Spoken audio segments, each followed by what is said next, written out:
G'day legends, James Granger from Emergent Leaders Foundation. Up front, big topic. We have emasculated our society. Why? Because we no longer understand the difference between male and female and masculine and feminine. We actually think male equals masculine and feminine equals female. That is not the case at all.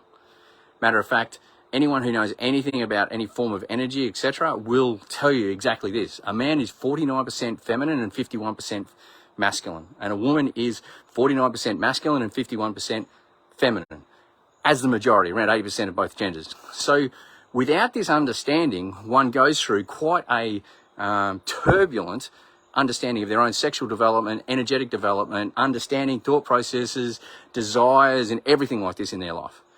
And what we want at the moment is there's this movement to make men feel. But the thing is, it's actually making men into women. And this is why. Because you want the man to feel, and you want him to be able to talk to you emotionally, open his heart and all this stuff. You want him to be soft. You want him to be really approachable and everything like this. But he doesn't actually understand masculinity, nor does he understand femininity. And so he thinks just masculinity is being really tough, big-chested, being able to take the world on his shoulders and fix everything and be there and support everyone. Well, there's an aspect of, there's half-truth to that. But without our understanding of what masculinity truly is and femininity truly is, then we don't understand how to embody them in our life, in our world, and moving forward. So, yes, a man must embrace his feminine side if he wants to be a true balanced man.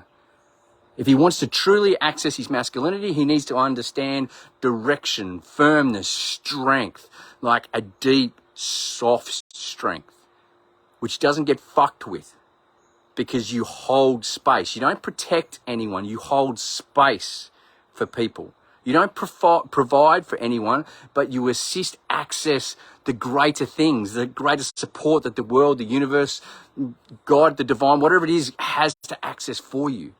The masculine principle brings ethics, morality into a society. It is where law and order and all that aspect of systemic thinking comes from, because it's structured, it's directional, it's linear. But if you take over with that linear thinking and you push it into science and you push it into all this stuff, and science is the new religion, and we just must think of time linearly, then what we create is really callous, hard. I won't use stoic because you completely misunderstand that word if you're using it to say build bigger shoulders. Stoicism is an amazing understanding of Greek philosophy that really talks about oneness and actually transcending your emotions. So, but the thing is that without this understanding as a man, then that takes over. And not only understanding as a woman. As a woman, if you don't understand that, you go into a corporate leadership role, and the biggest issue with corporate leaders for women, hair loss. Why? Overproduction of testosterone. Why? Too much in their masculine. Not balancing this with their feminine. And their feminine is like such a rich leadership entity. It's the ability to connect to emotions. It's the heart space. It allows the flow, the ebb and flow, the creation to occur. It's all that dynamicism. It is the chaos too. It's the feminine brings the chaos. Why? Because all creation comes from chaos. If you just look at it, a cellular division of 512 cells after you've been impregnated causes the actual embryo to completely collapse upon itself.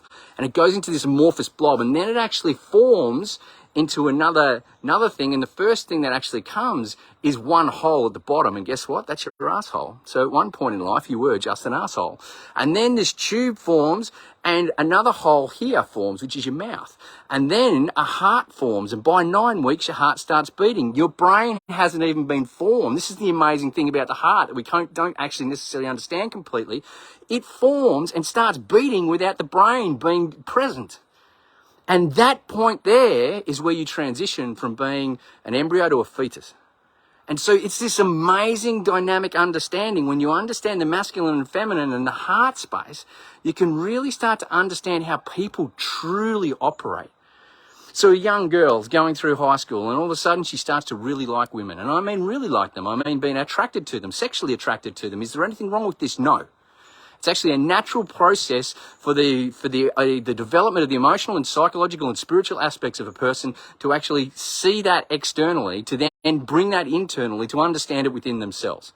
But the problem is a lot of parents will go around, oh shit, I can't talk about this because my child's bloody homosexual and I don't want, that means I'm a failure as a parent, so I can't actually sit there, hold space, which is a masculine principle, holding space. I can't hold space for my daughter to be able to go through this amazing developmental cycle so that she can actually process it, understand these energies and come to really embody them in herself and then truly choose who she wants to be within the external world. Instead, I've got to project my own emotional wounds, which is a feminine thing, and that means men can experience it as well. So we project our own emotional wounding and we close down on the situation. Why? Because we can't deal with it. We can't deal with that shit. Why? Because we haven't owned our own shit. If we understand masculine, it means that we know how to hold space, but we must incorporate that with the feminine because that means we must have gone through the emotional processing to allow ourselves to truly process all those emotional wounds so that when I hold space, I do that with no judgment. I do that with a purity of thought, a purity of heart, which just allows me to be there and allows that person to go through the journey that they need to, because when they go through the journey that they need to, they'll get to the exact position they need to, rather than me concocting my own projection onto that person and saying where they have to go. This all comes from a masculine and feminine understanding. So what do we do here? We go, right, where is it? We go east. We go to the Taoists, the Chinese. We go to the Buddhists, or we go to the Hindus. You know, we always go east. We forget in the West, we have this such a rich understanding from the deep, deep way back in our past, before Christ, that actually brought the seventh law of Hermeticism, which is the male-female concept, the masculine, the feminine concept, the law of gender. Every entity has a masculine and feminine principle, and it's there embedded in the Western culture. It's just been hidden from you for ages. It's been called a cult. What does a cult mean in Latin? It means hidden. It means concealed. In other words, it wasn't given to us by these people that wrapped up spirituality and religion, confined it to a masculine box to attempt to control and not allow everything to actually come to its fruition. It's time for us to actually, for those who are ready, those who are starting to awake, to really regain this understanding of the masculine and feminine. And if you're a man, don't become a woman. You're not meant to be. You're meant to be a person who understands their sexuality, their energy, and their all this stuff. And you're meant to then embody that in whatever way that comes out of you. But you're meant to understand your masculine and feminine principle. You're meant to own your femininity within you. You're meant to realize the richness that this gives you to connect to women and to men. For crying out loud, one of the best things I ever do is give a bloke a hug. Why? A man hug has something next level in it. There's a real power in it. When a man truly opens his heart to another bloke and they hug, holy shit, there is electricity going off like a frog in a sock. So this stuff is there for us all. Let's stop emasculating society because it's hurting us all. Let's start actually understanding this, having beautiful open conversations without the need to criticize and judge other people. And then bring it all to fruition, embody it ourselves. Let's take the own inner journey. Let's own our own shit first, and let's be examples. Men, if you've awoken and you want to take the next step, there's a new program, Man on the Rise, a deep dive into the mystic realms of male mastery. It's been launched next month. First time I'm running it. If you're interested, personal message me. I'll give you more information. Trust you got something from this video. Much love.